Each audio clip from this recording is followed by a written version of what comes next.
Assalomu alaykum, hurmatli kanalimiz obunachilari. Bugun sizlar bilan gullarimizni qishki mavsumga tayyorlash, ya'ni ularni qish kelyapti, havo soviyapti. Mana shu sovuq iqlimda ularni sovuqqa moslashtirish, sovuq havoda, ya'ni qishki faslda ularga qanaqa oziqa berilishi, qaysi oziqalarni berish kerak, qaysi oziqalarni bermaslik kerak.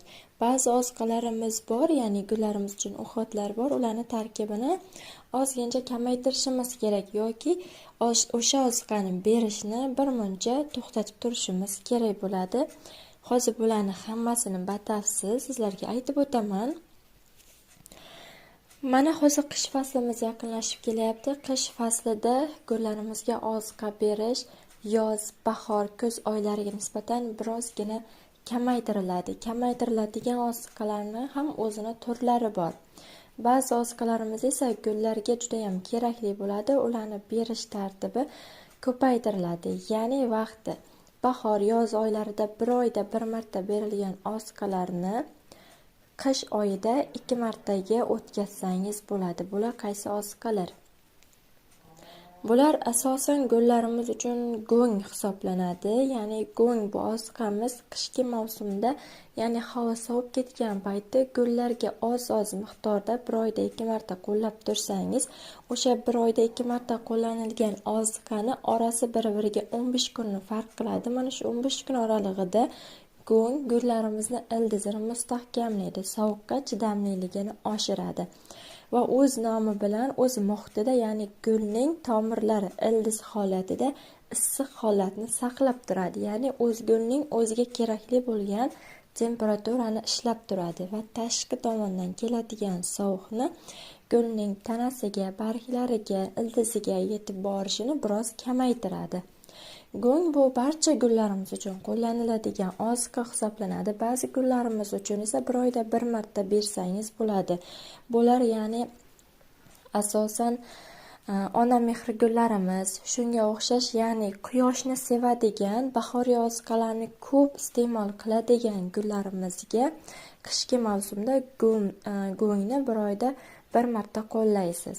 Kala gullarimiz, begoniyalar, qora shahzoda, yana shunga o'xshash boshqa manzarali o'simliklarimiz uchun esa bir oyda 2 marta oz dozasini oshirib yubormaslik kerak. Oz miqdorda qo'llab tursangiz bo'ladi.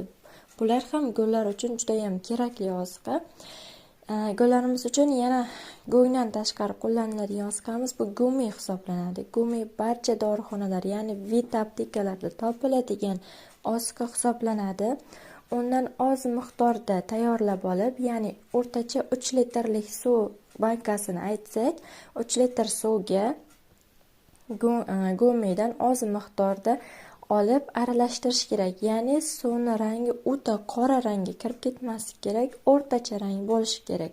Suvning rangi o'ta qora bo'lib ketsa, bu gumining dozasi oshib ketgan bo'ladi. Bu esa gullarning ildizini quritib qo'yishi mumkin, ya'ni kuydirib qo'yishi mumkin. Shuning uchun oz miqdorda gumini kala gullarimizga qish oyida bir oyda 2 marta, ba'zi paytlar 3 marta qo'llasangiz bo'ladi. Bu albatta tuproqning holatiga qarab, barcha oziqalar qo'llaniladi.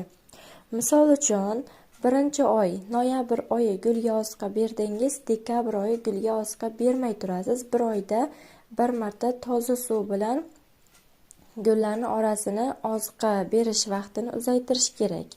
Keyingi oydan yana 2 marta oziqa. Xuddi mana shu tartibda gullarni parvarish qilsangiz, gullar juda ham yaxshi o'sadi, o'sish holati tezlashadi.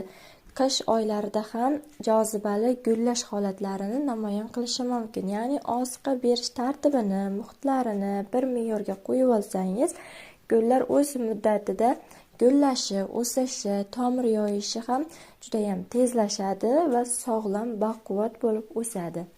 Qish oylarida keyin quyosh tushib turadigan joylarga gullarni joylashtirishimiz kerak, lekin deraza yonidan biroz uzoqroq qilishimiz kerak. Chunki derazadan to'g'ri sovuq kirib kelganda gulning barglariga sovuq urishi mumkin, tanasini sovuq olib qo'yishi mumkin. Sovuq olgan gul tanalari, barglari so'lib, qoramtirroq holga o'tib qolishi mumkin. Mana shunaqa holatda gulni sovuq olayotganini sezib, gulni kerakli sharoitga olib o'tishingiz mumkin. Qish oyida yana bitta asosiy masala, agarda gulni